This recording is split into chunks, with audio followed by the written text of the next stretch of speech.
Yeah. Hey everybody, this is your man Yung Squalla, and we're back again with another Always Everything with Yung Squalla podcast. And today's topic is marriage. And I got one married couple, and I got a guy who knows a lot of stuff to talk about married people. So if y'all can go ahead and introduce yourself. That's a good intro. A guy who knows a lot. So my name is Miguel Lebron. I am a personal growth strategist. I am the host of the Strategy Rewind podcast, which focuses on the mindset and strategies needed for a breakthrough moment. And I've been married for 13 plus years. I am a father of 3 girls. And I'm in upstate New York. So there we go. Go ahead. All right, so how y'all doing today? You got Micheal and Tatiana Parker. We are the founders and the co-owners of the Watch for the Hook brand, but also the creators of the Watch for the Hook podcast. Me and Tatiana have been married 11 plus years. Between the two of us, we got 3 daughters. And one thing about us, we're going to tell you some stuff. You might not like it, might not agree with it, but that's one of the keys of being married. That's one thing about our podcast too, is unfiltered. Come from a Black couple who are small-minded business owners. And basically we give people some of the keys to things that we've done, that we've paid for, and we try to give them that game for free. Yeah. That sounds about right, Ms. Parker? That's about right. Cool. So, like I said, we're going to be talking about marriage, and both of my guests, well, all 3 of my guests are married. So I'm the only one who is single in the panel. It's mean in the streets out here, bro. Man, I'm trying to tell you, I'm playing it safe. So I'm gonna start off basic, and I'm going to ask each of y'all, what does marriage mean to y'all individually? Sure. So to me, marriage is a commitment. It is a contract, a bond between 2 people. And the idea is that it would be till death do you part. And so, you talk about the moment of the wedding. In the wedding, you're standing in front of it. Typically, you're standing in front of an altar. So the idea is that you're before God. You have a pastor or a priest, meaning he's a representative of God in that place. You have a group of individuals who have gathered, meaning you have witnesses, and you have an oath, a vow that you say, I'm going to be with you in sickness and health and rich and poor and all these other circumstances that may come. And it's going to be till death do you part. And so that is an eternal pact that we're making. And so to me, marriage is an eternal pact that we have made to be together. Cool. So I guess to me, marriage means, and it meant just really being with my friend. We started out as friends for a decade. So I think we really have an unorthodox relationship. So even when we got married and we made that eternal pact, to me, nothing changed. I was like, oh, it's just my friend. I'm with my friend. So everything is very open and fluid with us. And it's just easy. And I feel like in marriage should be very easy breezy, even though it's hard work. But for the most part, it should flow. So that's kind of what it means to me. Like my friend, that's my friend. Okay. The way I looked at marriage was she decided to get on this roller coaster called life with me. And so when you go on a roller coaster, you know what that is. It's ups and downs, swings, topsy-turvy. You might puke because you're upside down, stuck for a minute.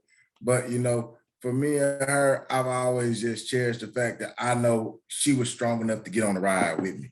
And so that's the biggest thing that I know about her, is that she's really willing to take the ride. Marriage is supposed to simplify things. No. It really kind of doesn't. It kind of combines everything that you all had. Like she had her own life over here, then I had my own life over here, and then they merged. And then you get everybody's life together. And so then you get that, and you're like, oh, what do we do? That's marriage. You figure it out. Yeah, it definitely is. I agree with that position of of it is a merge, right? It's a blend.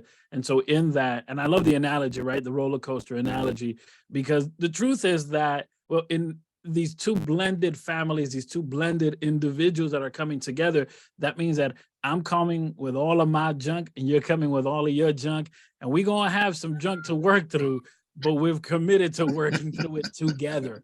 And that blended idea. You gotta get some new junk too.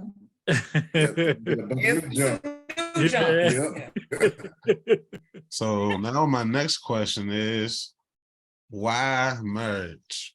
So I understand y'all had a bond before you were married, and I'm sure you had a bond with your wife before you were married, Miguel. So it's like, can't y'all keep the bond without, getting married? So my wife and I were friends before we got married, not as long as you two. You two were together, friends as a decade. My wife and I were friends for 1 year. And then after the year, I asked if she wanted to be my girlfriend. And she said yes. And traditional Latin home, I went, spoke with her dad, and I had to ask permission to be her boyfriend. And he kind of gave me a rough time, but then he said yes. And then a year later, after being boyfriend and girlfriend, I asked his permission to marry his daughter. So we were together 3 years before we got married. The question of why get married? Well, to me, it was the natural progression of my commitment towards her. And, the idea of love, it should mature. And so that love requires a level of commitment. So it's like, hey, we're going to be boyfriends or girlfriend. Okay, what exactly does that mean? What kind of level of commitment is this if it's not going to the altar, if there isn't no long-term commitment to that? So there's that aspect to it. And then there's the other aspect that statistically, homes where the mother and the father stay together is just a better home. It functions better statistically, economically, it functions better. Society-wise, it functions better. It just makes sense for two individuals to be married. It's not coexisting, although I know that's kind of a trend, but the question is why marriage? And I would say statistically, it makes sense when you look at the economics of it and the structure of the home. And it also just makes sense for the maturity of that relationship. Otherwise, my question is, like, what are we doing here if that's not the goal? Okay. I get that. Go ahead. I think honestly, why marriage? Because we had been friends for so long. And I think it was even like, it was unorthodox. It was an unorthodox friendship. Like we would hang out, travel together. And like, oh, we're just friends. He knew my boyfriend and I knew of his, I'm going to say just offerings, Hey, I was mean in the streets. But I mean, we were just... Squalla, he told you to be careful, but he was meaning those streets. Okay. No, we were really just friends, but I think it kind of piggybacks exactly off of what you were saying. When we finally got to that point, it was like, it would just symbolize like a level of seriousness. It's like, oh, okay, you ready to act right? Like, okay, you ready to like be on a balanced budget, because he didn't do that. He was just out there wild, and that was fine because he was taking care of my tab too. So I was cool with that. But okay, you're gonna be serious. So here we go. So it really was, why marriage? It just really was just symbolic of a level of seriousness. It's like, okay, he's ready to act like he has some sense now. Yeah, I mean, I think, the way society plays things is that a woman's goal is to get married. Right. A man's goal is to survive. That's kind of how they play it, Yeah. So, we out here, man, we just trying to figure it out. But, they got this thing that women have the wedding day, the dress and all that. The guys just be like, man, what am I going to do with myself? I got to figure this out. And then as you get older, you start maturing, you like, man, listen, I done done it. I've been out here far too long. And then when you have had somebody that that's a great woman, got a great heart, she treats you good, she loves you just enough to put up with you on the odds and ends on the average. So you like, man, I think this woman can handle my last name. Cause see, that's what I told her. When she married me, I said, you became a Parker. I said, shit gonna get rough. And I'm telling you, it didn't take long. It didn't take long. And that's just how life is. But, I just think the biggest thing about getting married is just being strong enough to understand what you're getting into, the commitment. I tell all the time, somebody got to die. I ain't going through a divorce. Right, that's the only way out. Who going something. Now somebody got to die. They say blood in, blood out. You ain't nobody Somebody got to leave the earth physically for one of us to not be bothered with the other. Yeah, and that's right. That goes back to that bond, right? To that idea that it should be an eternal pact that we're making, that we're saying we're writing this out, and the idea would be not just merging together as we spoke about previously, but then also growing together. And I think that's one of the issues that happen a lot of times in marriages. Like, okay, we came together. Hopefully it works out. Yeah, hopefully, but you got to have some sort of plan. Like, there's no manual, but have a sort of plan of, where do you see yourself in 10 years and 5 years, and not just as an individual, but also as a couple. Because what happens sometimes is that, and I've seen this in other couples, I'm sure you all seen this as well, where it's like two people come together and then it's like, she's growing, but he's not, or he's growing, but she's not. And you're like, there's an unbalance there. It should be that, yes, grow as individuals, but grow as a unit. That would be the ideal, that you would grow as a unit. After all, we did blend this together. Right. And see, as a single male, I'm 29 years old, right? So the way I look at the whole thing, I'm like, I get it. I understand everything you're saying, but I could do that without being married. Sure, there's a lot of things. No, hey, listen, there's a lot of things you can do without being married. But listen to this. That's like saying I could drive a car without getting a license. Well, you could. You can. But that ain't gonna get you so far. But see, I think, with that idea of a marriage, it is to me, in my opinion, it is the natural progression of a relationship. But again, it's, if you're just boyfriend and girlfriend, what is the end goal here? Where are we going? And so to me, there has to be a destination. I have to be going somewhere. I'm going to build a business. I'm going to start a podcast. I'm going to do this. Okay, you're going somewhere. Where are you going with this relationship? We're just going to stay together and see where it goes. But you didn't have that mindset when you started the podcast. You didn't have that mindset when you started your business. You had an end goal in mind. I think you have to have an end goal when you start a relationship. I mean, there's also, like, to me, an accountability factor. Like, if you're just out there, we're just going to see where it goes. You just flailing body parts, you frolicking in the wind. Like, you're not accountable for anything. Like, come on, be accountable. Did you put gas in my car? So I don't like to go to the gas station. I mean, and you can also look at it from an economic standpoint. COVID ain't over, but it's not as prevalent as it was. Imagine how many people were dating somebody who was single and then that person died and they were living together and they died from COVID. Just from an economic standpoint, you can't get anything financially from them, because the world has to tie you together for you to get something if one of y'all depart this earth. And just think about it.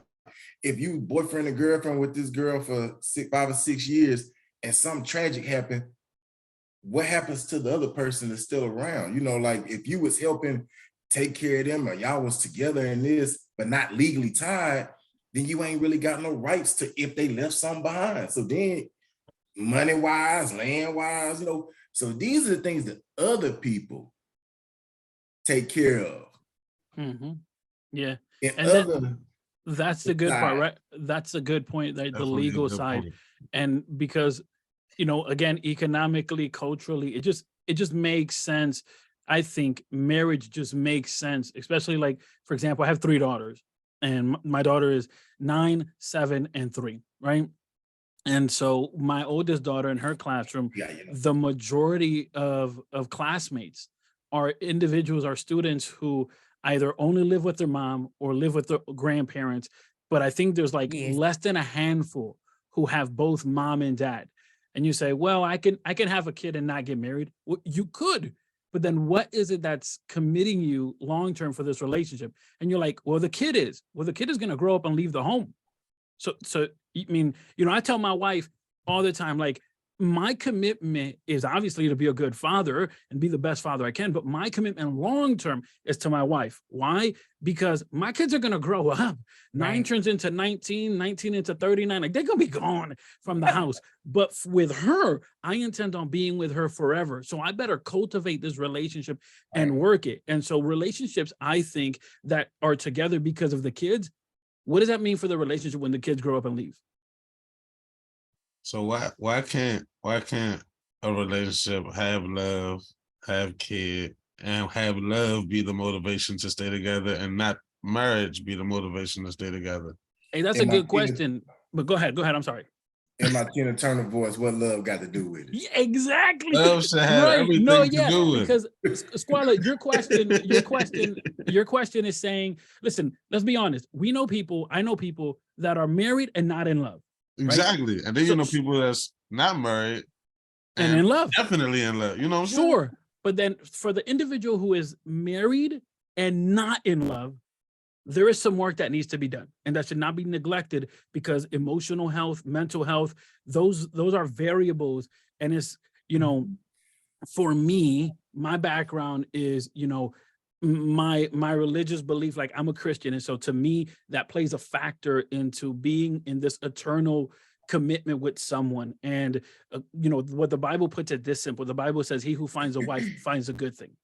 Right. Mr. Roberts was saying, hey, I was in the streets and I was living my life. But when I met the wife, I was like, yep, this the one. Right. Because he who finds a wife finds a good thing. It's not a bad thing to get married. Now, the question that you're asking is, well, do I need marriage to be in love? No, you can be in love all you want.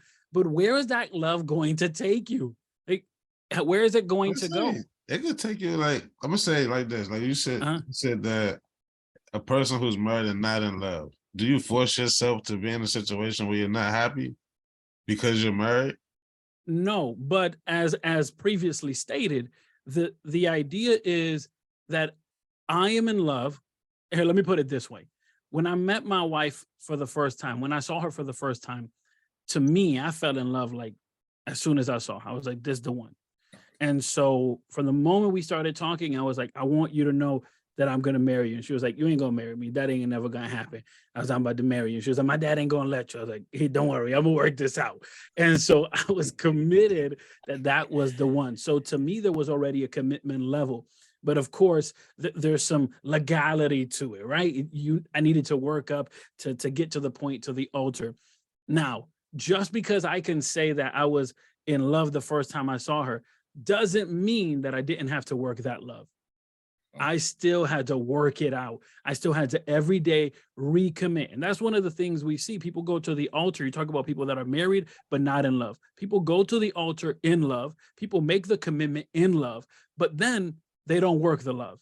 And then they don't recommit. So my vows of I'm going to be with you till sickness and in health and in poor and all these things, I have to recommit to that every single day. So you're talking about for 13 years, for 10 plus years, we've been recommitting every single day. That's a lot of days. That's a lot of days. But think about the commitment level. Like, think about in this way, how many times have you established a goal and then by 2 months into that goal, you're like, forget it. I don't really want to lose all that weight. I don't really want to go to the gym. I don't really want to read that book, right? We're saying that the individual who gets married and commits to do the work, because as we mentioned, there are people that are married that ain't doing the work, but the individual that commits to be married and does the work is recommitting every single day to do the work. That doesn't mean temptation doesn't knock out the door, right? That just means that I am so committed to this individual and what we are building here that even if every temptation knocks at the door, I will not succumb to that temptation. So there's a level of commitment, which is what she was pointing out to, right? She was saying that level of commitment and that level of maturity that is required. He was already picking up her tab, so she wasn't bothered about that. But there was a level of commitment and maturity there. But I could tell you, when I was 29, I was thinking the same way he was. I ain't gonna lie. I was the same way. I like, man, it is what it is right about now. But I'm gonna tell you, at 43, I can't imagine being in them streets at 43. Let me tell you, nah, bro. I got a bunch of single brothers. So Michael, these cats go through more hell on yeah. regular. Michael, let me ask you something. So when I got married, I was 22. When my first daughter was born, I was 25. And I'm currently 34 years old. So just for the sake of the perspective of conversation. So how old were you when you got married, Michael? That's what, 31, 32? Somewhere up in there. Yeah. Squalla knows. I don't ever do the math. I was 31, 32. And the thing is, I had my first daughter was born when I was still in high school. So I got a 25, a 14, and 9, and 11-year-old, all them girls. And I used to tell my oldest daughter when I was probably Squalla's age, I'd be like, I wish you had a daddy. I wish I had a daddy like you, like the one you have in me. But I also wouldn't want you to meet me in them streets because I'm still trying to figure it out. Yeah. As a grown man, I'm still trying to figure it out. I'm good enough to raise you, but if you was old enough to date me, no, I suck. Yeah. But you know what? Just a female's perspective on the whole marriage thing. Like, I wasn't the type of person that was, when I was 12, I was looking at bridal magazines. No, I wasn't doing that. It just wasn't me. I'm like, I'm good. I'm gonna go hang out and see all the numbers I can get. That was me. But just like at this stage, once the pendulum swings, just being married and being married to the right person, being married to your friend, it's just it's like a security blanket. It's a level of safety and a level of comfort that I would not feel if we, we're just cohabitating for 13 years. Like, no. So it's just a different level of like just security. Now, don't get it twisted. I understand. I get it. I definitely get it. I truly understand it. I just Hey, Squalla, I don't want to be the one to try to convince you to get married. Oh no. No, but I say that just for the sake of the viewer, right? So it's like I don't want to be the one to convince Squalla to get married. Okay. So and I say that because you may not be mentally, emotionally ready. And I am purposely leaving out the economic factor because economy, while it does play a variable on what the wedding looks like, it is not a variable on what the marriage looks like. Right. And so with that, I say, you may not be emotionally, mentally ready right now to get married, but then that also puts a level of responsibility on the individual. So in a general sense, the individual that chooses, I'm not going to get married, but I'm going to live a life in which, I may meet somebody, we may have a night or two, and that's about it. But there's a level of responsibility that individual is saying that they are going to be held accountable to, because if that one night of passion, just to say it like that, leads to a child, then how do you respond to that? Where if a night of passion between me and my wife leads to a child, but that's the natural progression. We don't committed to each other. Right. So, but it's like that, that girl gives you the coin, but like, hey, it's always everything Squalla over here. What's going to happen? I feel it. So next question, it would be, how did y'all handle adapting to the other person as far as marriage goes? Like, I know, like y'all say, y'all was bonding beforehand, but once you took that step, well, how was the compromise? How was it? Like, how did y'all handle that? Yeah, so, and for me, I was bad, and I'm going to tell you why I was bad. I was bad because when I was 18 years old, my mother and we had a conversation, and in the conversation, she just knew that it was time for me to leave the house. And, in a Hispanic home, when you're 18, they ain't nothing stopping you to leave. Like, you could just leave, doors open. And so my mom said, you leaving? And I was like, yes. And she's like, then I'm gonna help you move out. And so I rented an apartment, and I stayed in that apartment. And, I was working, I was going to school. Like I said, I was going to church, and I was doing all these things, but I was living by myself. And throughout that time, I was friends with who's my wife. But at that time, she was living with her parents, and I was living in my apartment. And so when we got married, that's when we moved in together. So, you know, my wife is the only woman I've ever known.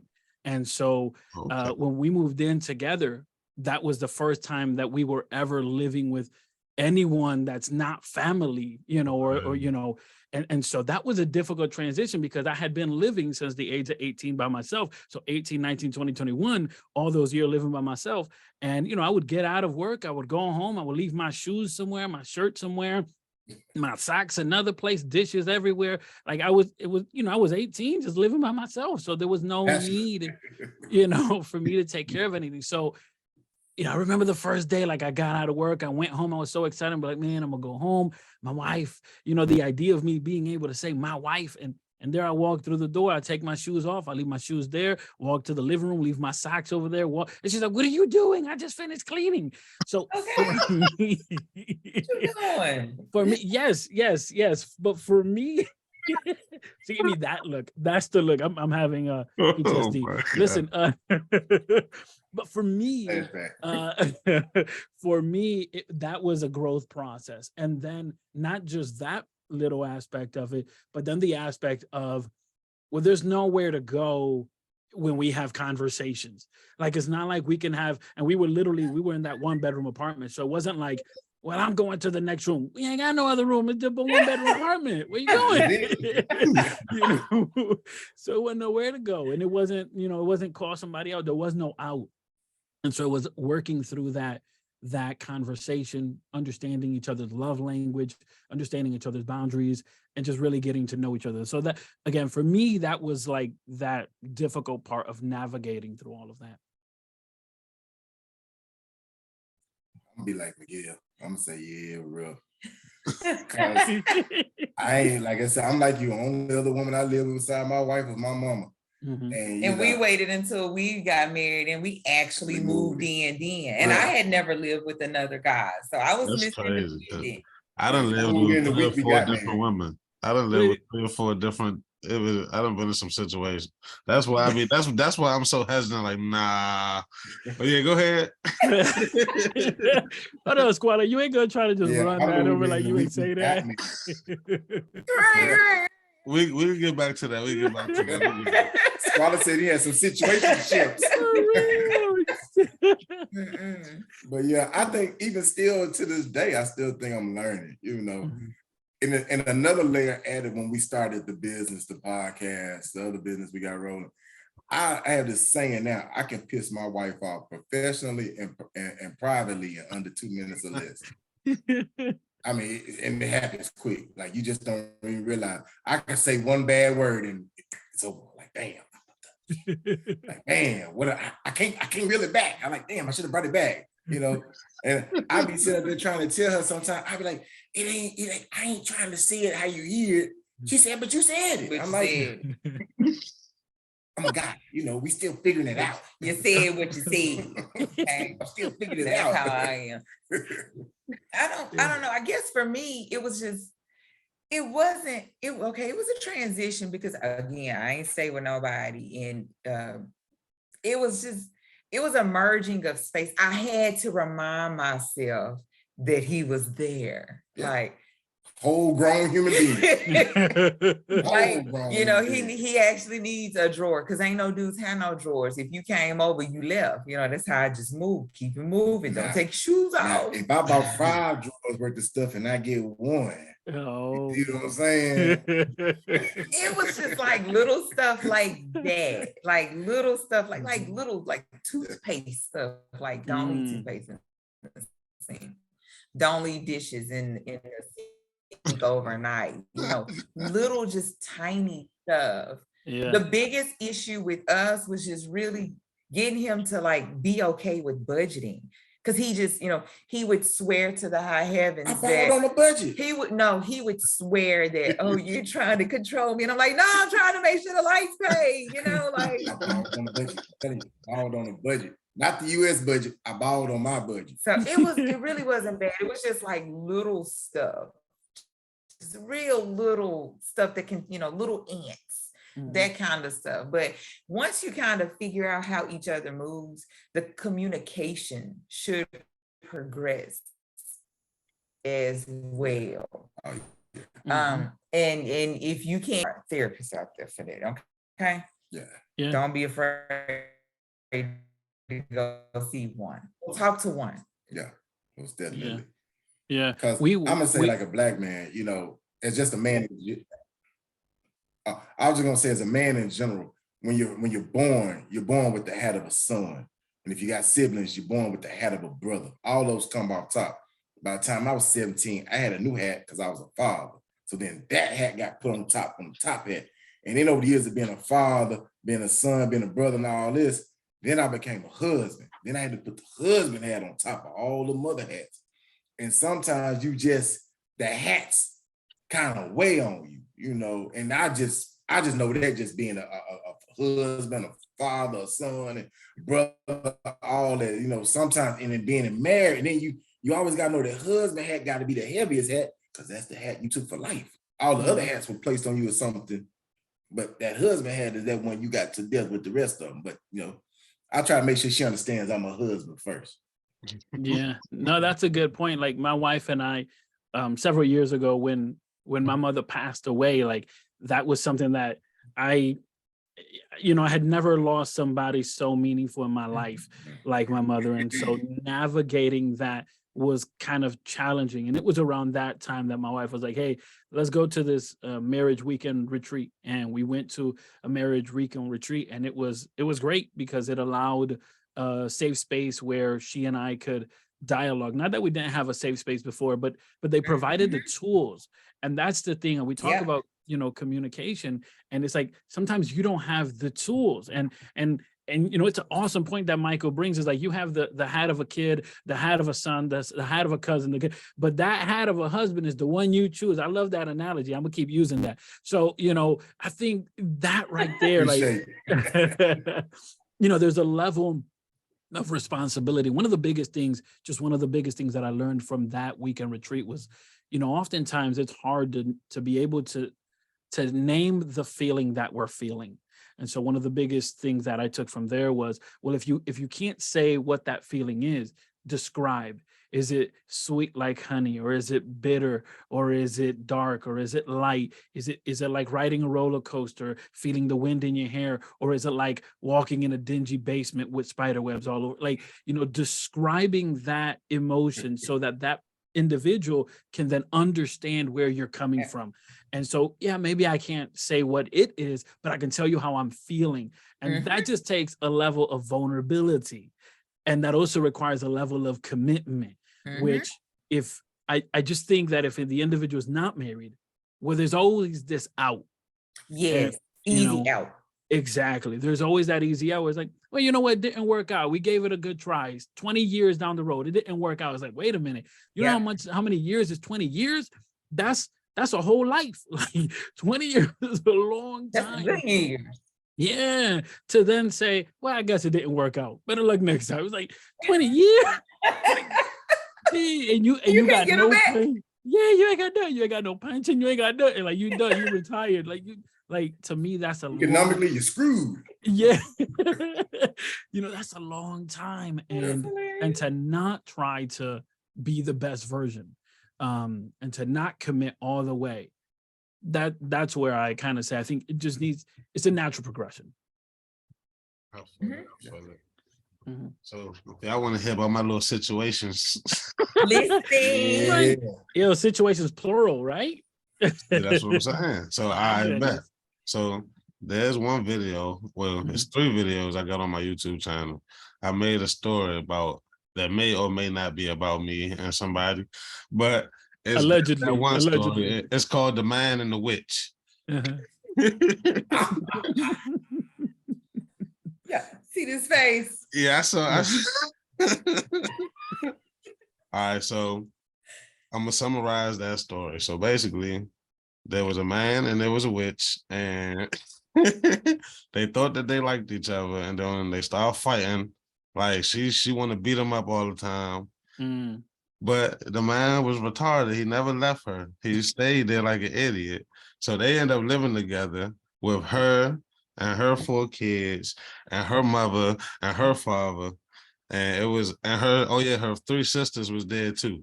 So That was a yeah. So you had that going on. The man and the woman is constantly fighting, so they decided to go to New York. That's with the whole tribe or by themselves? Just it was the man, the witch, and the kids. Oh wow! Because the witch had kids. Yeah, the man don't have no kids, but the witch got kids. So you got the witch, the goblins, and the man. All right, go ahead. Yeah. So we'll get to New York. Everything fell through. They homeless in New York now.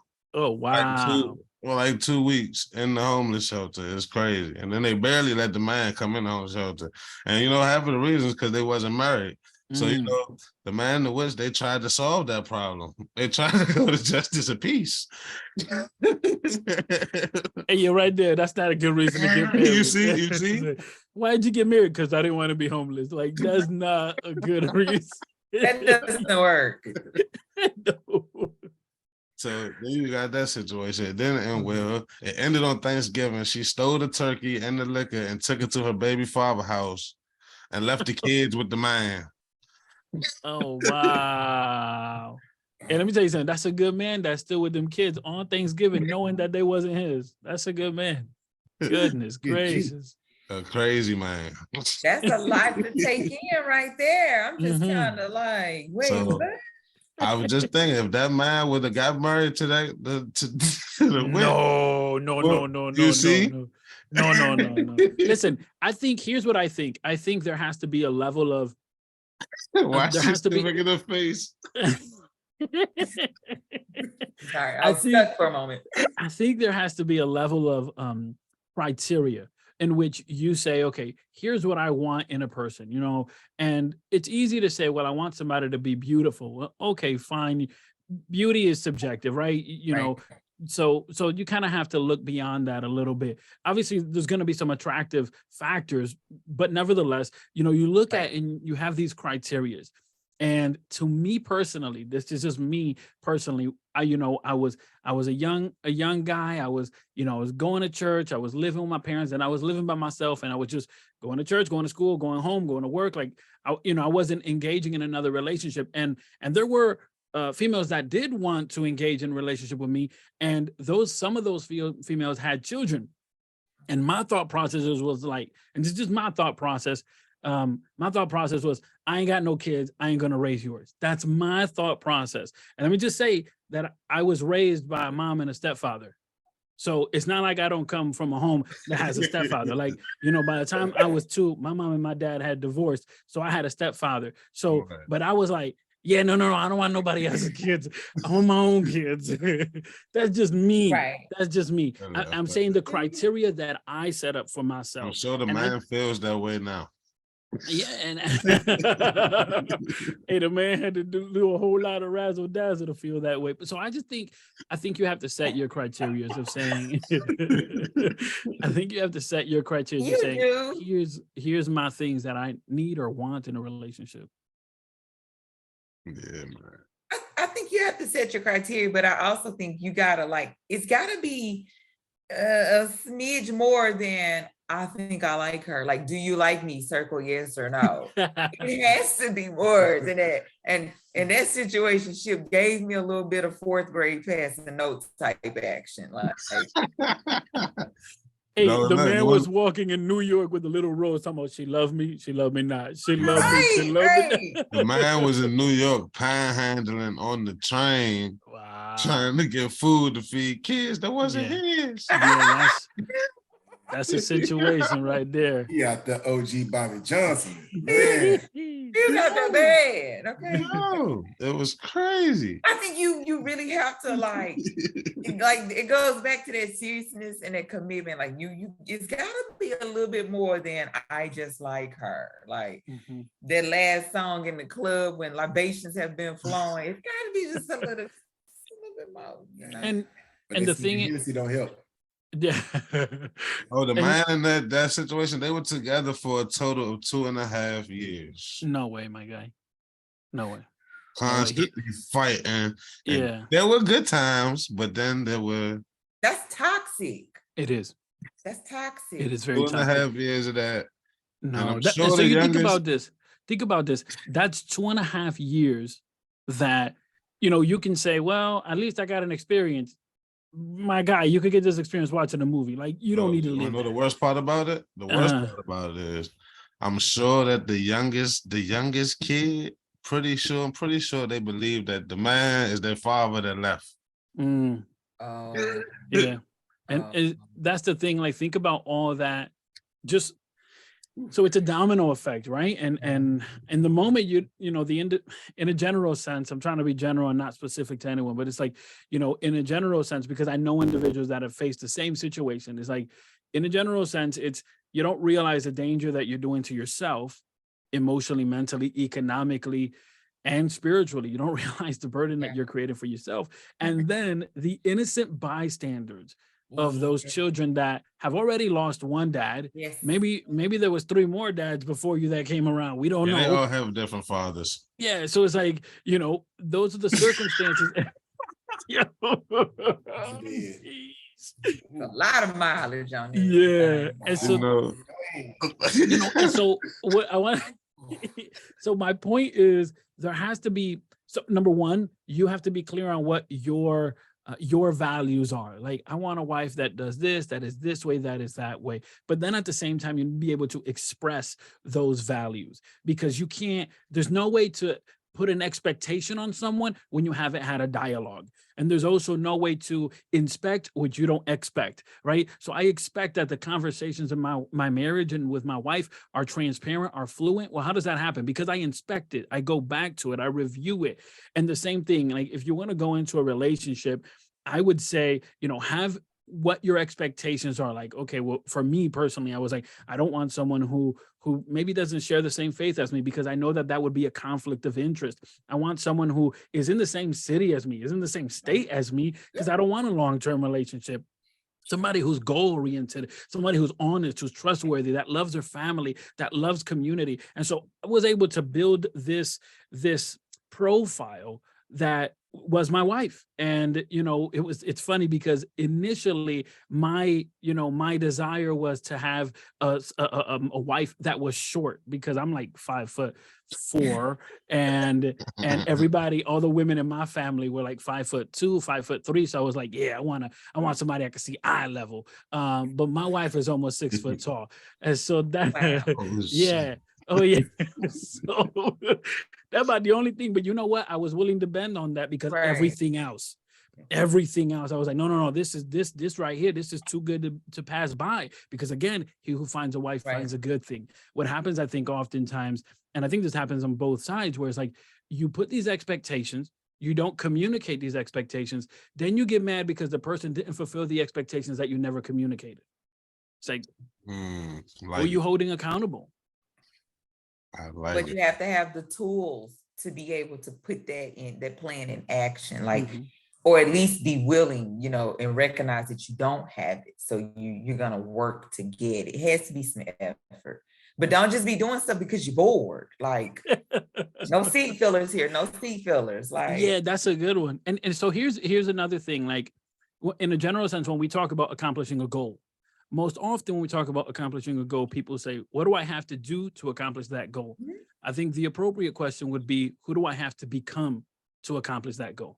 Because the version of me that I am now is not the individual that accomplishes those goals. So what version of me do I have to become to accomplish those goals? So with this, I say, if I'm looking to get married and I'm saying, I want a wife that is honest, that is trustworthy, that she knows how to manage her money, that she knows this and that. The question is, are you those things?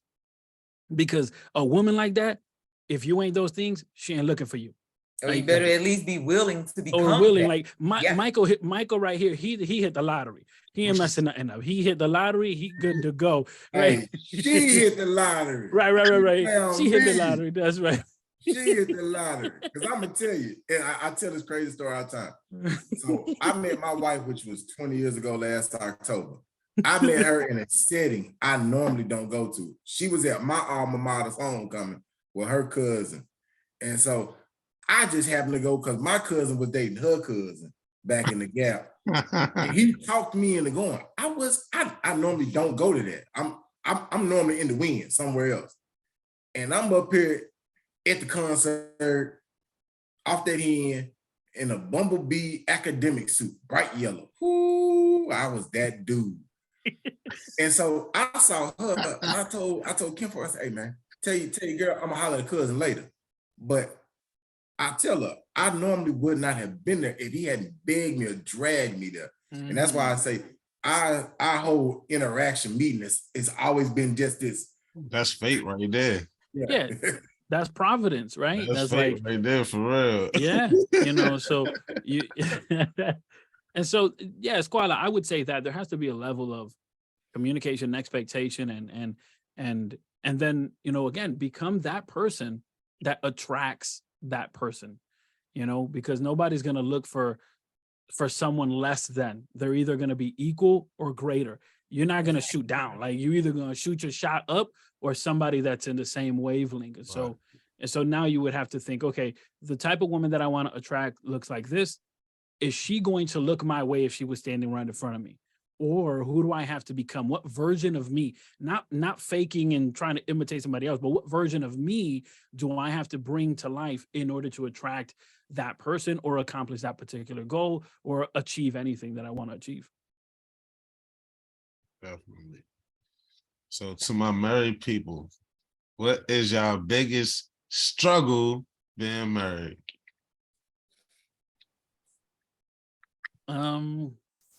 For me, I think the biggest struggle that I've had to navigate through was being able to properly communicate what I'm thinking and feeling. And what that means is I have to become aware, number one, of what it is that I'm feeling, why I'm feeling what I'm feeling, and then have the space to communicate with my wife. And by that I mean, number one, she knows, like, I'm gonna be so it'll be like, hey, give me some space so I could say these things, and just give me the floor here for a moment. It may seem like I'm rambling, right? And so that's kind of the way I address it. Was like, it may seem like I'm rambling, but just give me a second here because I'm working this out. And I think oftentimes, for some individuals, it's just easy to say, hey, I feel happy like Sunday morning. All right, great. That's not me. It took me a minute to get here. But but in that process, I think, I'm really grateful for the grace that my wife has shown me and the fact that we've been able to grow together, because to me, the biggest challenge has been being able to decipher my emotions, what I feel, why I feel that way, and then being able to bring it to the table and say, hey, listen, I've been a little standoffish and it has nothing to do with you. It's only because of these things, X, Y, Z. And being able to break it down in a way that she understands, but not that she feels my burden, because my burden is my own. After all, as Michael said, we selected this hat. We selected the hat of being a husband, and there's some responsibility and some burden, and the air gets dense up here. That's why not a lot of people like to climb this mountain, right? And so with that, it's like, how do I communicate in a way that she can connect with me, but not that she feels my burden? And of course, because she loves me, there is a sense of burdenness either way, but I'm not trying to put my burden on her. I'm just trying to clear the air. That it's like, hey, if you see me a little, down right now, it has zero to do with you. I still think you're beautiful, you sexy, you all that, plus a bag of chips. It's just, I'm trying to figure this thing out as well. Sadly, just for me, it's been the exact same thing. It's communication. I'm big on communication, but I have put myself in a box and I bottled stuff to make sure I didn't sound like, oh, she's nagging, oh, she's whining, oh, she's complaining. It's like you let it just kind of pile up.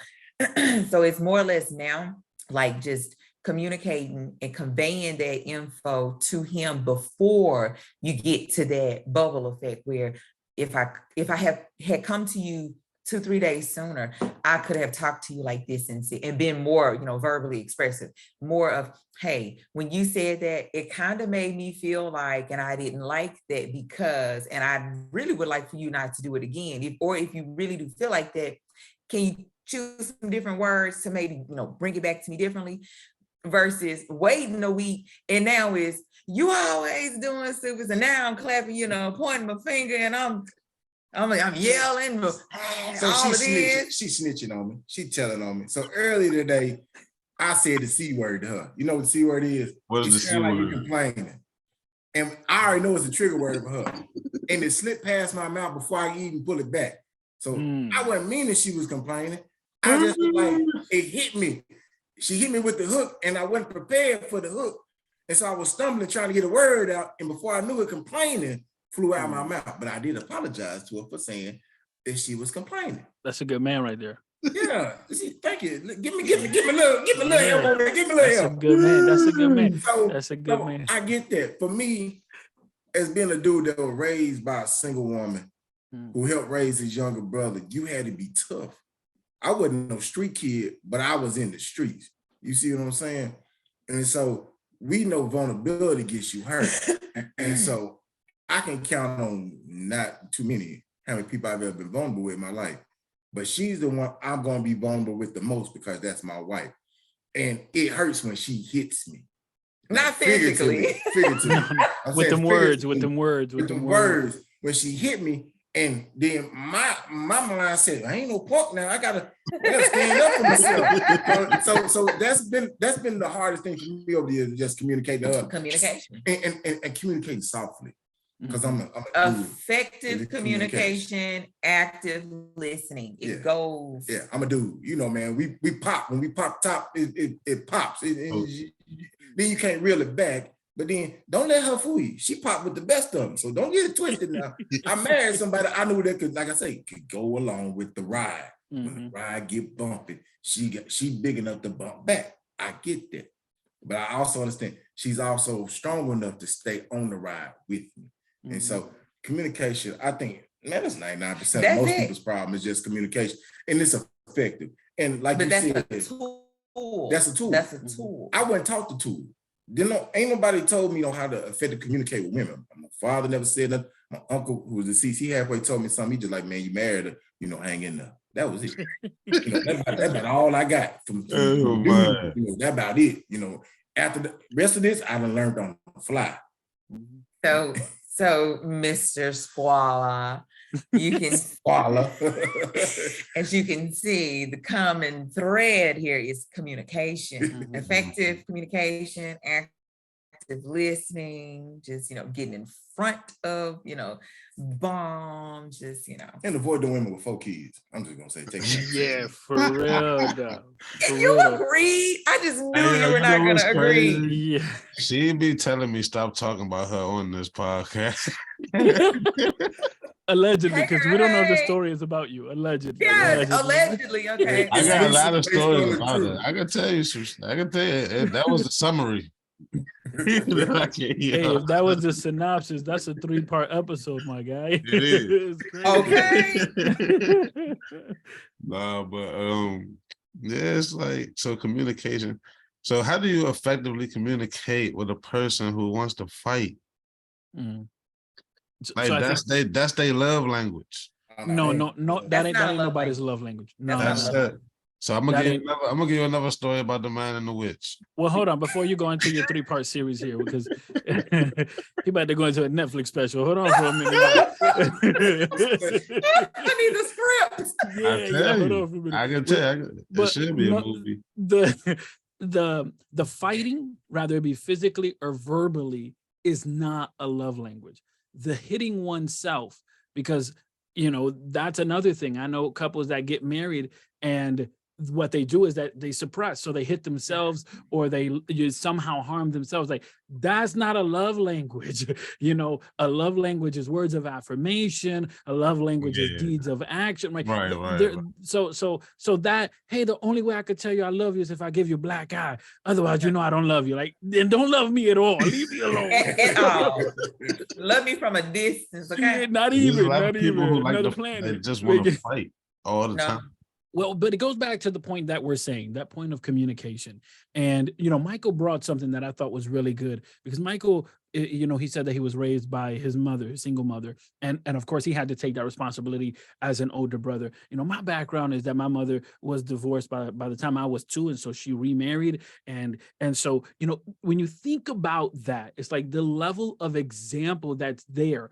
It's going to be it's as good as it gets, because that's everybody's card is different. So it just is what that is. But the level of example is is what's going to allow you to get to a certain level of vulnerability or a certain level of communication. Like, Michael said, like he was around the streets, but he wasn't from the streets. And I relate with that because I had a whole lot of uncles that we knew exactly what they was doing, but we don't know what they're doing. Like,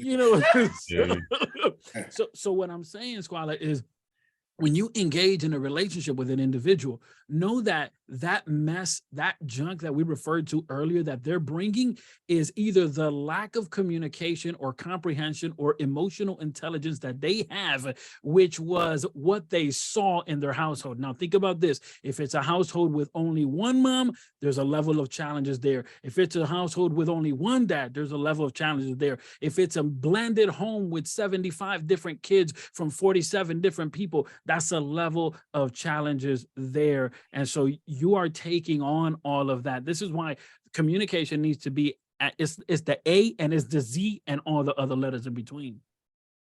Yeah. So how do y'all feel about arranged marriages?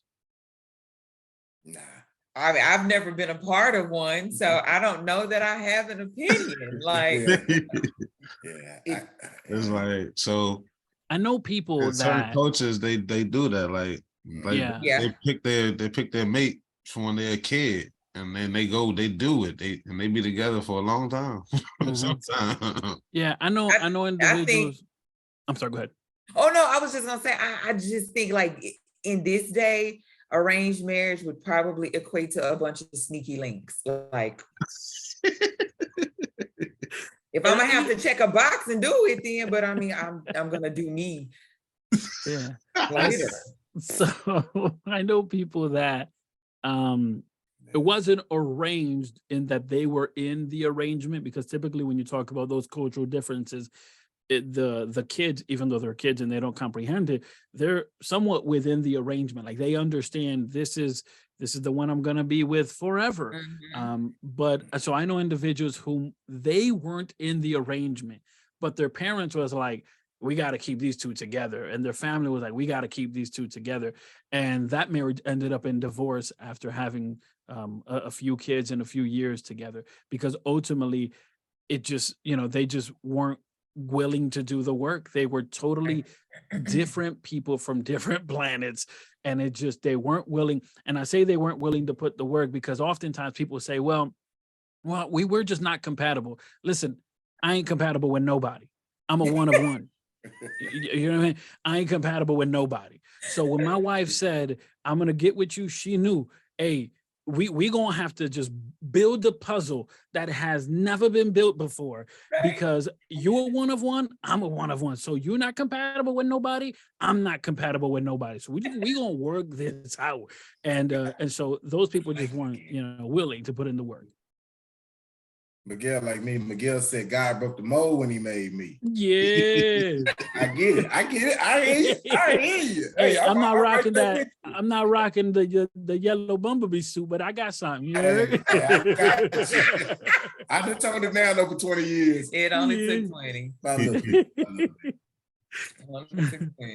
So how do y'all feel about polygamous relationships with multiple husbands or multiple wives? Black women don't like to share. I personally don't want to share, but that's like the public health in me. I just be like, nah. I got too much. Yeah, that's COVID background right in that. Like, no, that's just not gonna work. It's gonna be a whole lot of infections going on. But I mean, if that's what both parties mutually agree to, 3, 4, 5. Hey, all parties, be all inclusive. Yeah. That party center, yeah. Yeah, if that what the whole crew is with, then I mean, like Nick Cannon. So here's my answer to your question, and just to set up what my answer is, my background is, my faith is I'm a Christian, and so what that means is that, to me, the gold standard is Christ. Like that's just what that means to me. The gold standard is Christ. So if I'm saying that I'm an honest person, I have to understand that that's also going to bring forth the difficulty that Jesus Christ faced because of his honesty. So the gold standard is Christ. So when I say that, then I have to look at the scripture. And the scripture, what the scripture tells me is that a husband should love his wife like Christ loved the church. And so then we would have to ask ourselves, well, how many churches are there? And initially the idea is, well, bro, there's a lot of churches. There's churches everywhere. Yes. But what we have to then understand is that the word church is divided in three ways. One, I can be the church because God lives in me. Two, I go to the local church. And then three, church referring to all of the believers of all the world who believe in Jesus. They are, by the scripture, made as in one body. When the scripture says that the husband should love the wife like Christ loved his church, it's referring specifically to that church, to that universal one body church, meaning that if for me, Christ is the standard, then I can't have more than one wife because he doesn't have more than one church. He has one body of believers. And so that's the standard to me. For those individuals who choose a different way, y'all pay the mortgage or the rent or whatever y'all got set up, that's your business. But at least for me, yeah. And listen, another reason for me that doesn't work is because, my dad left when I was a kid. I got attachment issues. So if I love you and nobody else. I just can't let you go. Yeah, I feel you. That's the exclusivity. I like that. Correct. I feel super special. I wouldn't be able to do a polygamous relationship either. It's too much work. Yeah. Could you imagine trying to learn 3, 4, 5 women? I ain't got no brain for that. Like, and from what I understand, the people that do it, they do it for financial reasons. For economic reasons. Yeah.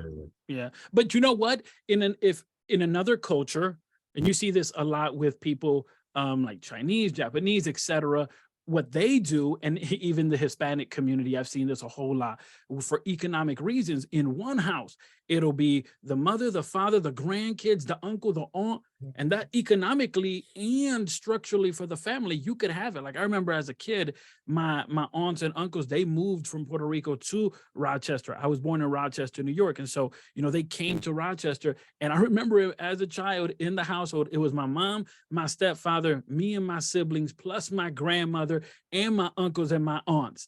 Economically, that makes sense too, because you don't have to pay for daycare because everybody can stay with grandma. So you don't necessarily need to be like, well, I guess my only economic option is having 3 boyfriends and girlfriends. It's like, no, bro. Right. So have y'all had any instances where y'all felt like y'all were growing apart from your spouse? And how did you handle it if it happened? Wow. Yo, Squalla, that's a good question because I've been thinking about that lately.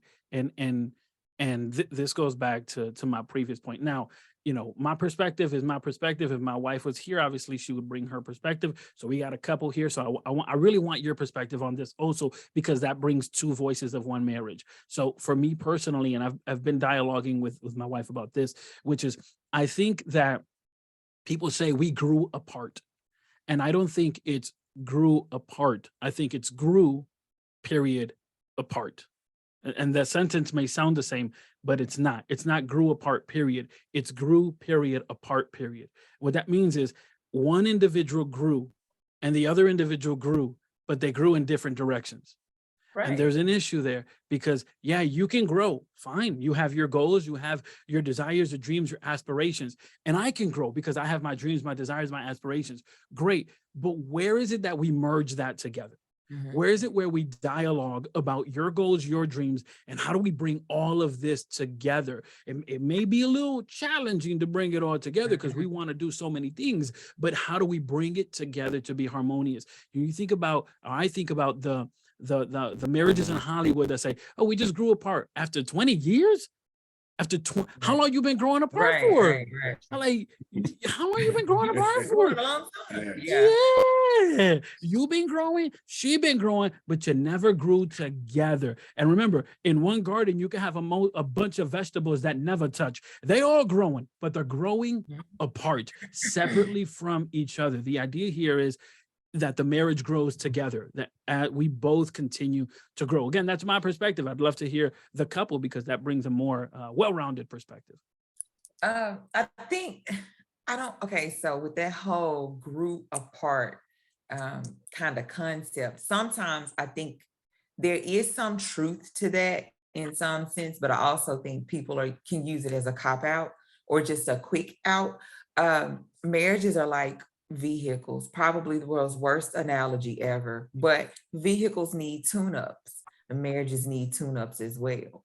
One of the best ways to make those tune-ups happen or to keep them, regular as far as maintenance is making sure your communication is on point, that everybody is dialoguing, that you're open, that you're transparent, that you're giving each other the floor to be able to speak truthfully. And you may have to sit in a room with a third party, i.e. a therapist. Okay, and you didn't hear me say this, like this is the second or third time.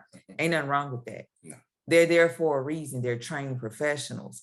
They can help be that voice where you feel like you're at the brink of yelling and screaming, and you may not know how to convey the information you're trying to convey, and that other person may not know how to like receive it, or their perception of what you're saying is kind of off. So you need those tune-ups. You need your oil change in your vehicle, you need your tune-up in your marriage. So I think you can avoid the grew apart. I think it'll eventually just come down to, do you want to be together or not? Like circle yes or no. So I think my way of looking at it is, so like our first year of marriage, there was this poll on Yahoo. Yeah, it was like an article or something. And it was like the 10 things that lead to divorce in a marriage. And we had 7 in the first year. We did. We had 7 of those. It was hilarious. I was like, oh, we're doomed for failure. In the first year. And I said, well, shit, hell, that means at least we got 3 of them, right? But 3 of them didn't bother us. It ain't nowhere to go but up from here. And so even 7 away from a good marriage. Even at the time being married, we lived apart because we had moved to Colorado as a family. And I think after 3.5 years, about 4 years, my wife and kids moved back, and I was still working. I mean, I was flying back and forth for like 3 years, every couple of weeks. And so I think for us, that ended up helping us, because for me and her, it was like, hey, I don't see you all the time. Yeah. I miss you. Actually, I do miss you. Because when I used to lay in my apartment room, in my bedroom by myself, I was lonely. I hope she was lonely when she laying in the bed out here by herself. So, and then I end up moving back home. I think I got another job. So I was like, okay, we grew, but we didn't grow apart. Yeah. We started growing back toward each other, because it was like, hey, man, hey, this guy, hey, I miss you. I love you. I'm by myself, this shit for the birds. I feel like a single man out here. This ain't what I signed up for. Yeah. But I know I had to do things as a husband. That husband cap say, you got to do what you got to do. And so I get that when people say they grew apart, but I'm also saying, if you're not tooled to fix the issues that you have, you can go ask for help, and that's fine. There's no issue in that. Mm-hmm. So on the issue, on the aspect of distance, let's talk about space. How important is personal space and getting away from your partner for a second? So one of the things when my wife and I, moved in together, we waited for having kids. So when our first daughter was born, and then obviously our second daughter, and then our third, but right around, I think right before our second daughter, we had a conversation, and I said to my wife, I said, you are my wife and I am your husband, but that's not the all of what we are. We are still beings that are growing and developing. And so, I don't want it to be that you are simply defined as a good wife, because there are so many other aspects of you that I don't want people to ignore just because you're my wife. Just like I don't want other people to ignore the other aspects of me just because I'm a husband. Like, yes, I'm a good husband, but I'm also all of these other things. And so in that idea, then it was like, okay, you have to take a moment for yourself.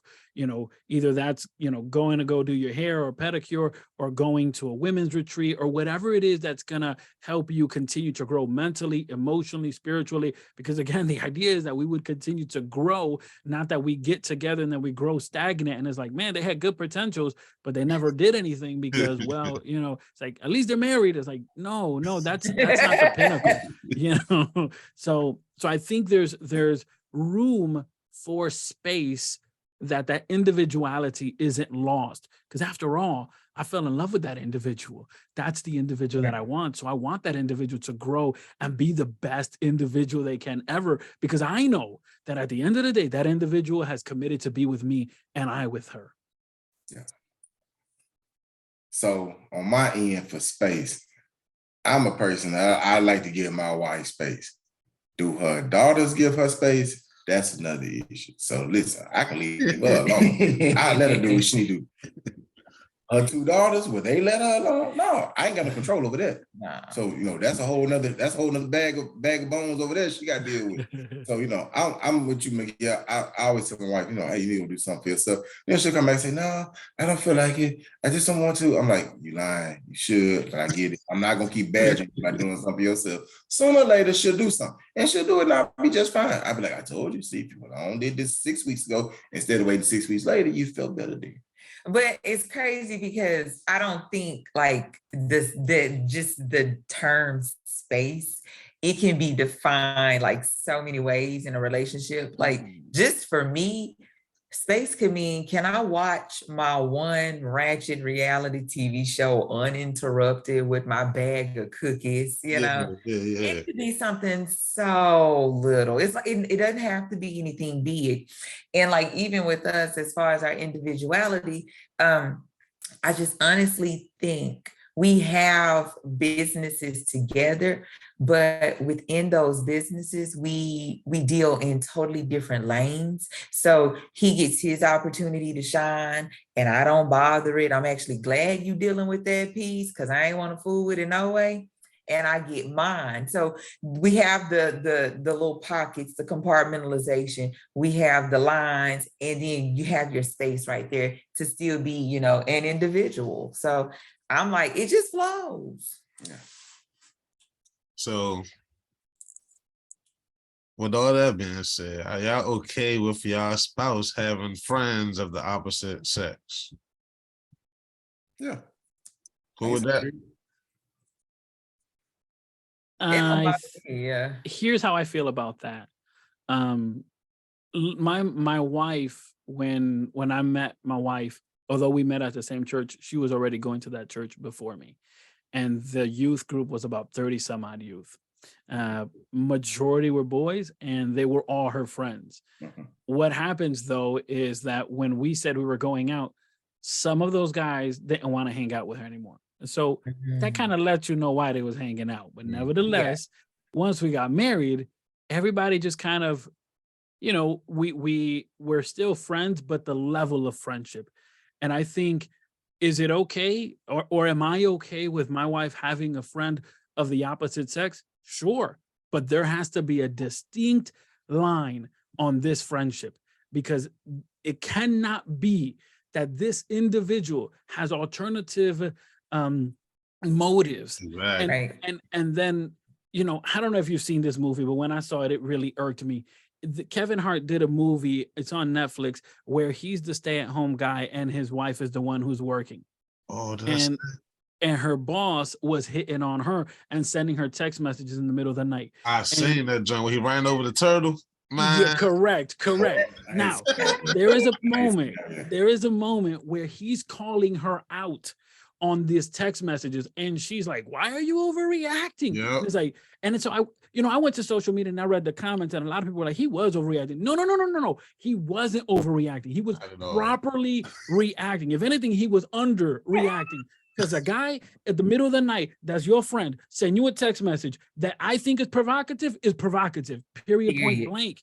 And because as a guy, I can tell you this guy got other guy intentions. Yeah. So as a guy, and the same way that as a female, my wife can say, listen, as a female, I could see the play. Maybe you're not because you're naive to it. Maybe you're looking at it with simple heart, but I could see the play and I have to respect that and say, okay, if she sees the play, then I'm shutting the whole operation down. I'm not getting, so there has to be that level of, so there has to be that level of commitment. So am I okay with her having a platonic friendship with the opposite sex? Sure.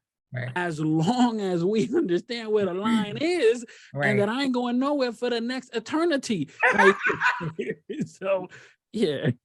They got to Y'all go. gotta see that movie. Y'all gotta see that movie. I'm gonna check it. I gotta check it out. Yeah. Let me tell you Yeah. something. I was That's kind of the craziest disappointed. shit. I was kind of disappointed with that movie. You can see it, but I was disappointed. Yo, I gotta watch it. I gotta watch it. It was crazy. It was, I'm gonna be Googling it up. Let me see what's the Yeah, name of the Mark movie. Wahlberg is in the movie, I think, as well. And actually, here's man, I don't want to spoil it because you haven't seen it, but I'm gonna just tell you this tidbit just for the sake of context of the conversation.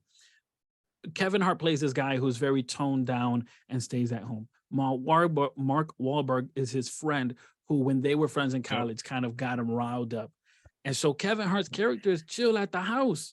But when he starts calling his wife out on stuff, she's like, you need to go hang out with your friend. And then trouble ensues. I'll leave it there. Okay, I'm gonna check it out. I gotta check it out. But I agree with you, Miguel. We're okay with others. Like, he has friends, female friends that'll call, they'll ask him relationship advice. And I'm like, child, you probably don't need to be giving them no advice. But then I'll be, they'll say, well, tell Tatiana, I said, hi, I'm like, hey girl, if they're in town, they'll come over. I have no problems with that. But they're also, there's no perceived, wrong, motivation. So there's nothing like obvious there. And you're right. As a female, I can see some plays before him, like, you ain't catch that. Mm-hmm. No, that's not what that is. So no, I still ain't got no plays in like the last 12 years. This is true. I'm still saying all my plays. But if there were plays, I would be like, that's a play. Right. And that's where the streets know I'm done. They know you hung up your jersey a long time ago. Yeah. 8 and 24. But that's the level of trust. Whereas like I may go into something and also it's the thing of, okay, if this is a friend, then it's everybody's friend. It's all of our friends, because yeah, we're married, but you have your friends and I have my friends. No. When we got married, your friends became my friends and my friends became your friends. So if somebody is lurking around the bushes saying they're your friend and I don't know them, they ain't no friend, because I don't know them. They are foe. They ain't no friend. They are foe. I got you.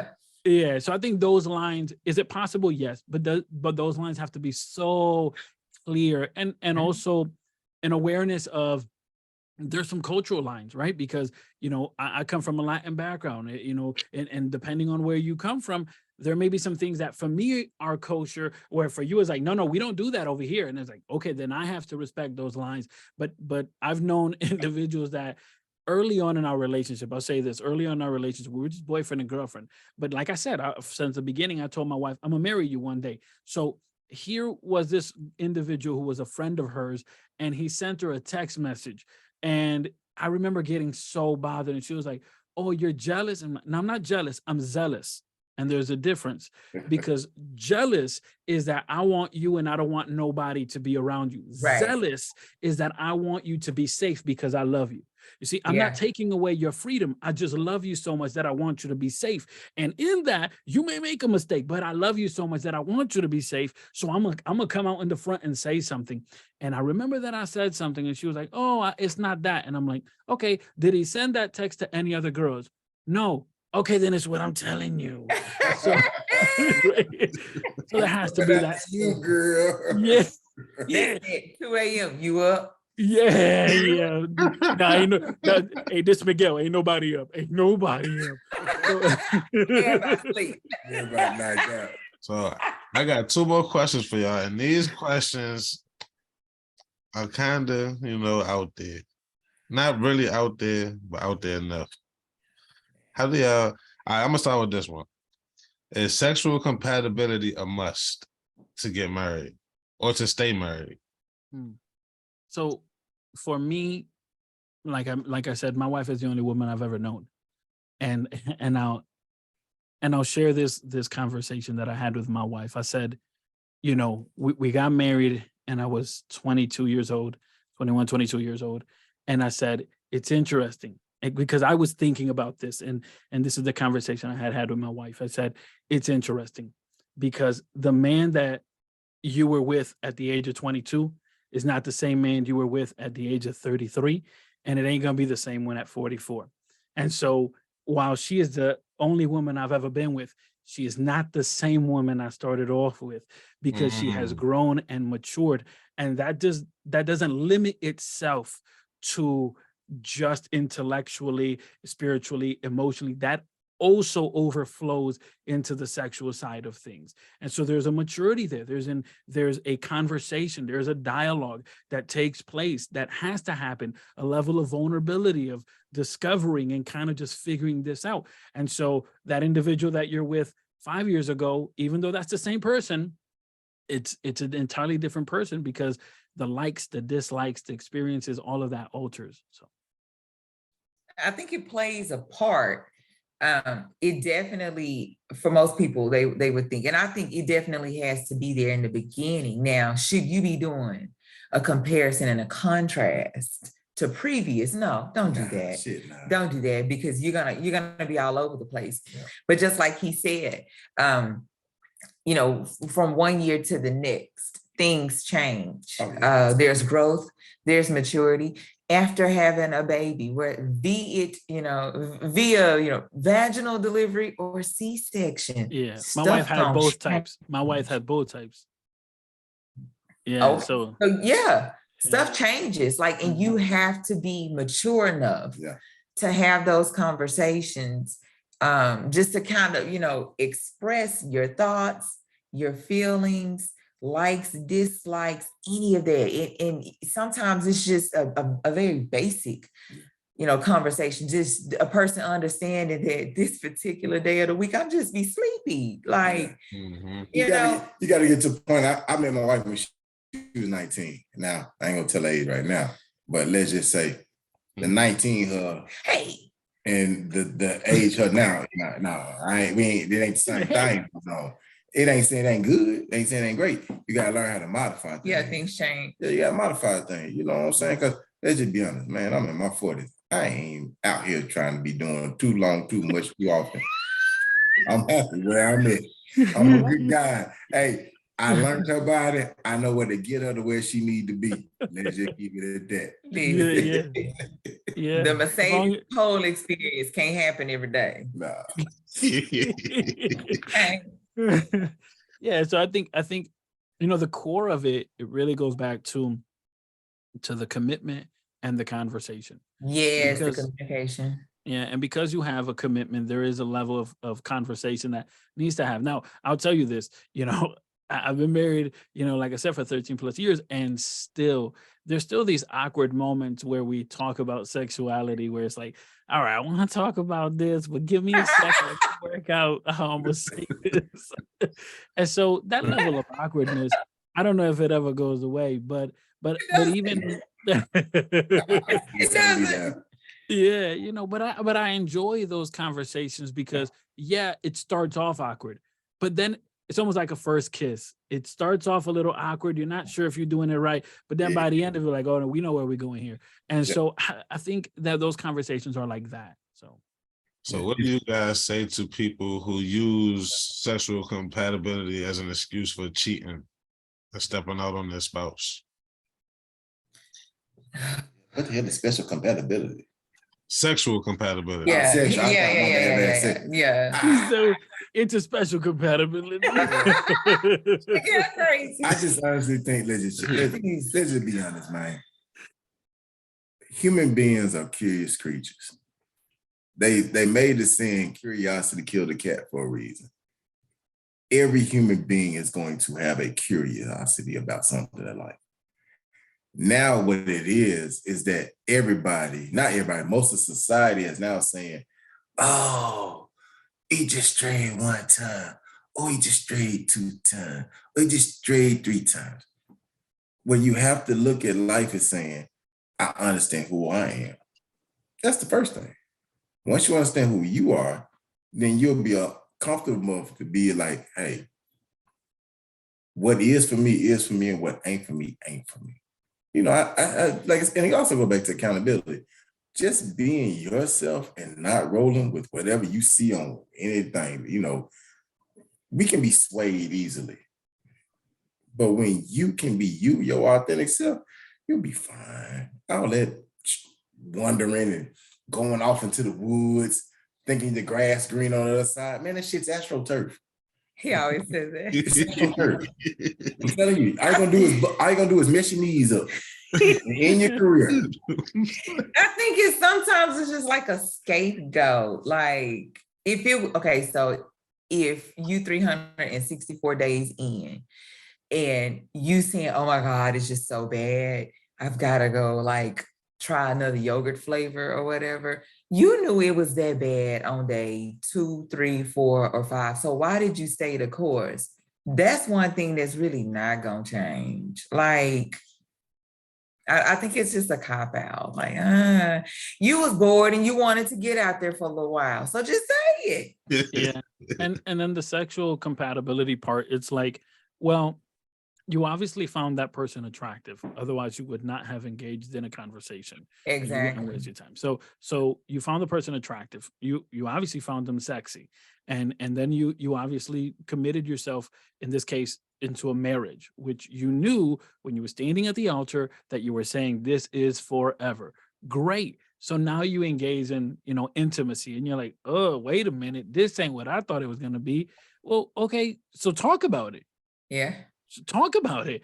Hey, listen, this isn't what I thought it was gonna be. Okay. But then you also have to be honest. It ain't her problem if you've been watching porn for the last 20,000 years and your expectation is whoever the latest hot person is. Like that's false expectations that for no reason you're putting on an individual. So shame on the person for exposing themselves to something that they shouldn't have. It's like, okay, fine. That, it's like you brought the point earlier of, if you've been in another relationship, don't bring that experience to compare your current one. But individuals do the same thing with pornography, right? They expose themselves to pornography, then they go into a marriage and they'll be like, how come you ain't doing what's her face and that guy and all these other things? Like, bruh, like what you talk about? It's not like, no. So it's like, oh, we're not sexually compatible.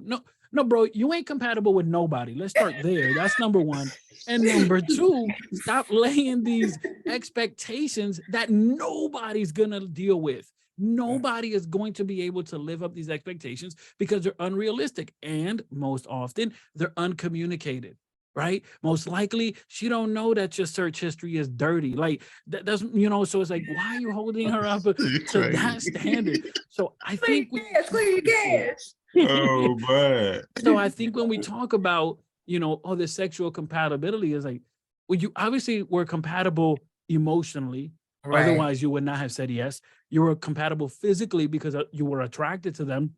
You were compatible mentally because I don't know if you ever had a conversation with somebody, you'd be like, this person dumb. You don't want to spend your whole life with them knowing that you can't have a good conversation. Right. And so you went. It goes much, much deeper. Exactly. So I agree totally with you when you say it's an scapegoat. No, bro, it's not it's not.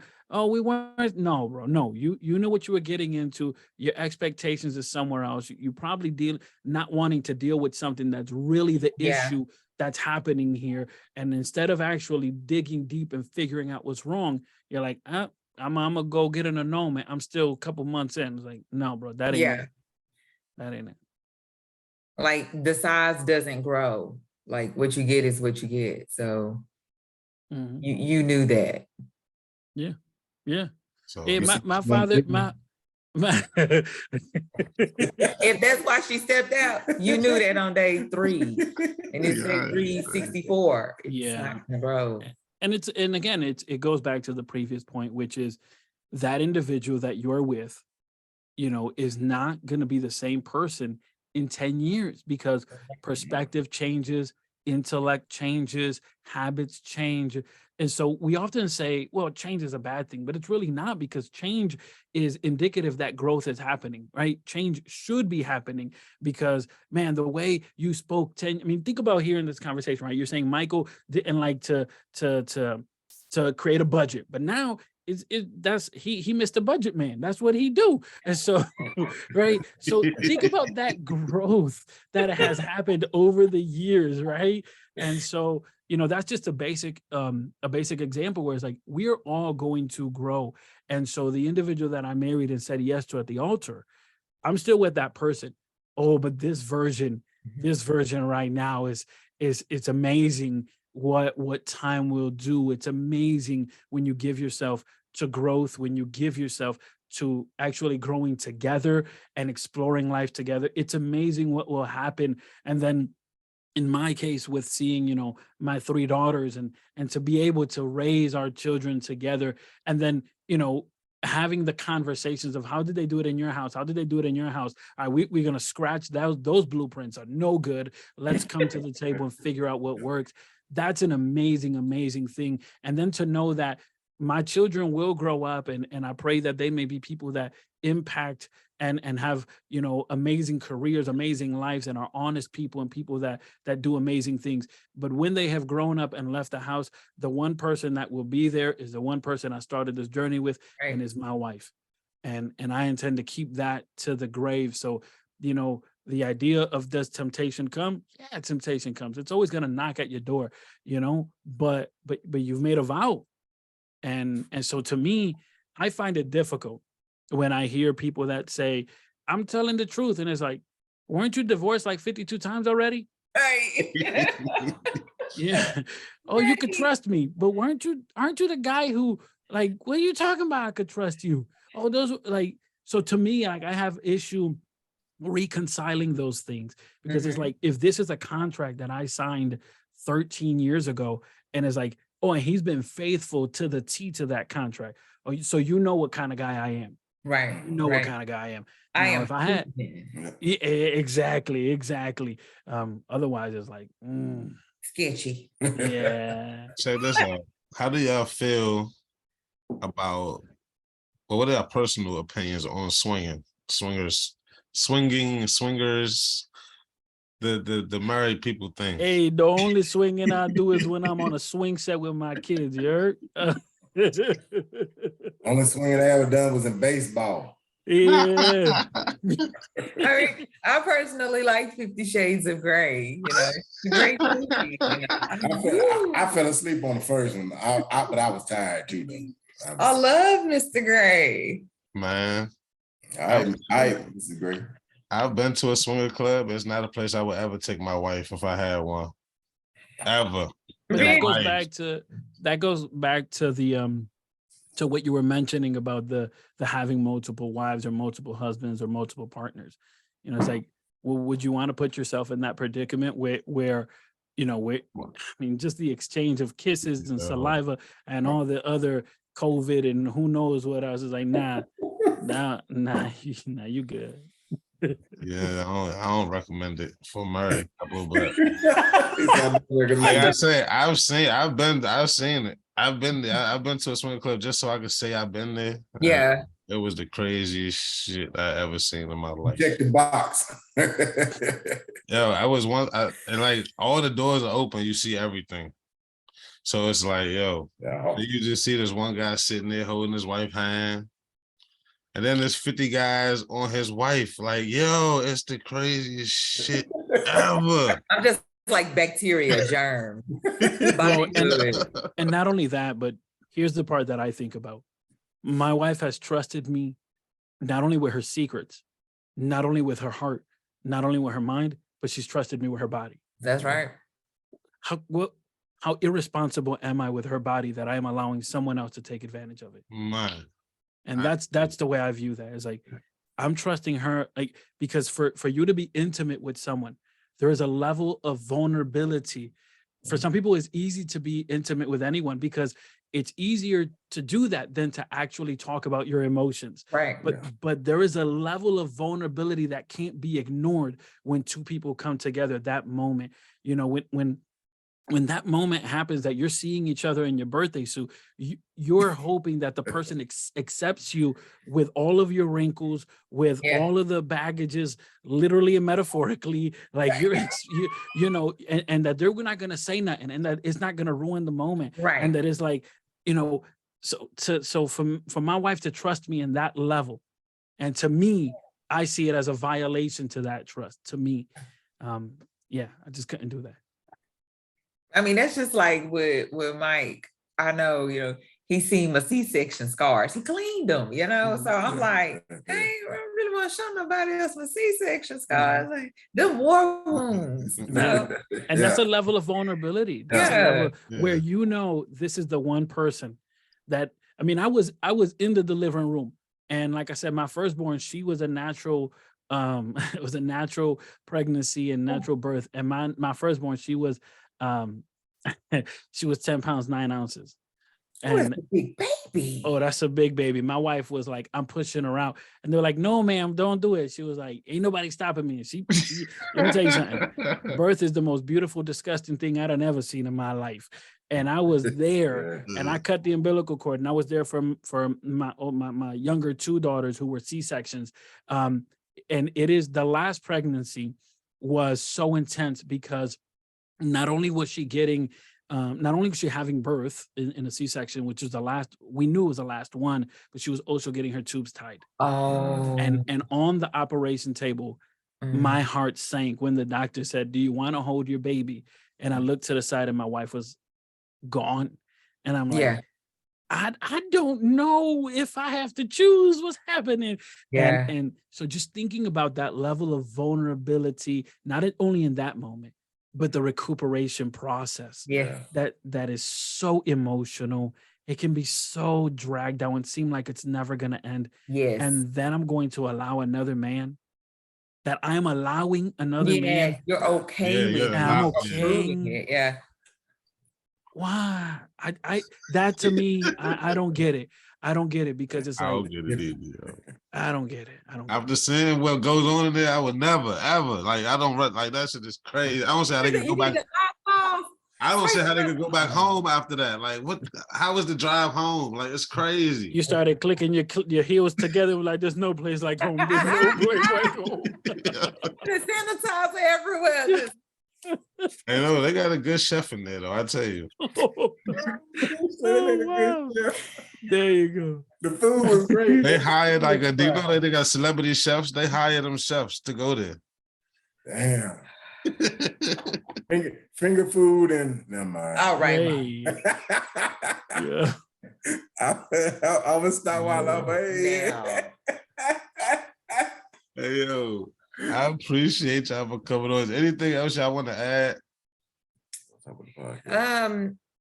No, okay, so Squalla, whenever you meet this right lady who doesn't have all this baggage and isn't like the old lady, the cat in the hat, I want, you know what I'm saying? I want my invite to this here wedding. Okay. I'm inviting myself. Yes. I'm gonna tell you, me personally, I want somebody to be exclusive with. I don't know about the marriage part of it, because I truly believe marriage is a scam that the government has put in place to make us pay for everything.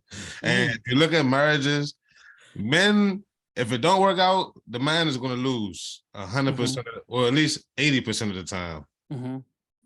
But you're looking at it also from the Western point of view, because think about like years ago in the time of kings and queens. And what would happen is that if the woman couldn't produce a son, she was rejected because she couldn't produce a son. And so you're looking at just the culture. But the point of you're saying, well, it's a scheme from the government. Well, in a lot of religions, that's the only way that you can really be considered a unit, is that you would enter in what is considered to be holy matrimony. I think the biggest issue here is the attack that matrimony has seen. And I believe that matrimony has seen an attack over the several years, because the sanctity of marriage is lost. And people, I mean, look at what we were talking about here, where there's people that get married with multiple individuals for tax purposes. It's like, wait a minute, that's not a reason to marry somebody. You know, you marry somebody to stay in the country, people, all the right. And so they use something that is holy, something that is clean, something that is pure, and they use it for their own alternative motives. And so because of that, again, as I said previously, I'm not trying to convince you to get married, but what I would say is this: if in the next, 5-year, 6-year you, like, man, I would love to get married one day. I think you have to begin to ask yourself, who is that person? What is that version of me that does get married? And what does he do? Where does he hang out? Where does he talk? Because I guarantee you that version of you that does get married, that does commit, isn't hanging out in a swingers room just because the finger food is good. Like, that ain't that guy. I guarantee you that ain't that guy. Finger foods. Check it out. That the swingers club. That was the reason I was even there in the first place. I was at the strip club. The stripper I was dealing with was because I was dating the stripper, so she was working there. She was telling me about the swinger club, and we end up just going. Cause I just wanted to visit. I wanted to see what the hell a swingers club was, and it was crazy. I only went there one time. Yeah, but like I said, I think, you know, that the version of you that does settle down and does get married is a version that isn't hanging around there, because, you know, and it's like what Michael's saying, is like those things become irrelevant. They no longer become important.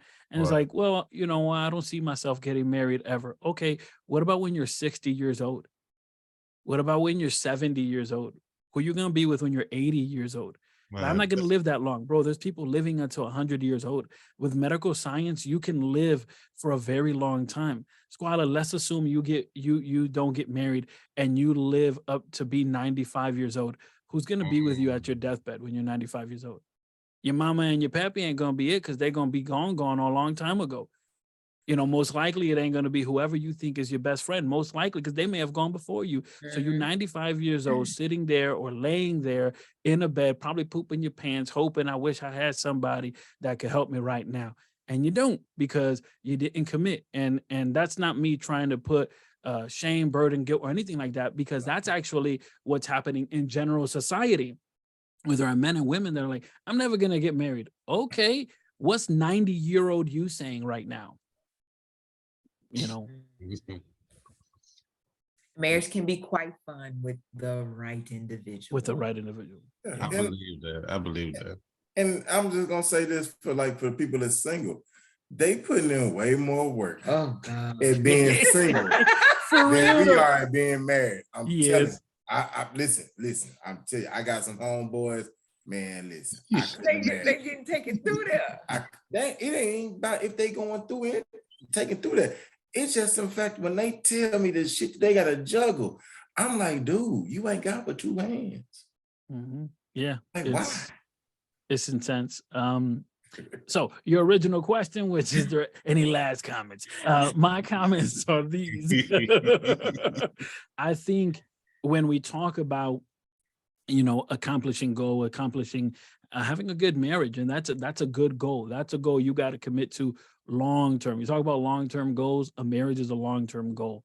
And the truth is that when you commit to do anything in your life, as opposed to thinking, what do I have to do to accomplish that? The question is, who do I have to become? And then the next thing, once you say, okay, well, I have to become a person that is committed. I have to become a person that is serious, that's honest, that does all these things. Okay, great. The next thing you have to look at is the system by which you do that.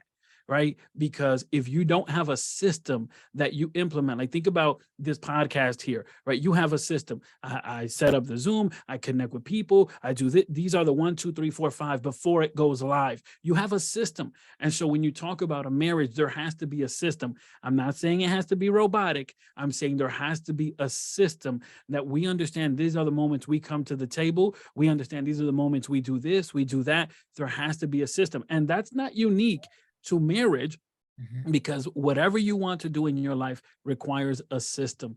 Whatever habit that you're willing to implement requires a system for sustainability and for momentum. And I think what happens oftentimes when we set a goal, such as trying to have a good marriage, is that oftentimes we depart from the system, we go rogue, we don't communicate, and then what happens is that we lose momentum. And one of the toughest things to regain is momentum. I mean, think about riding a bicycle downhill. That's easy. Now ride that bike uphill.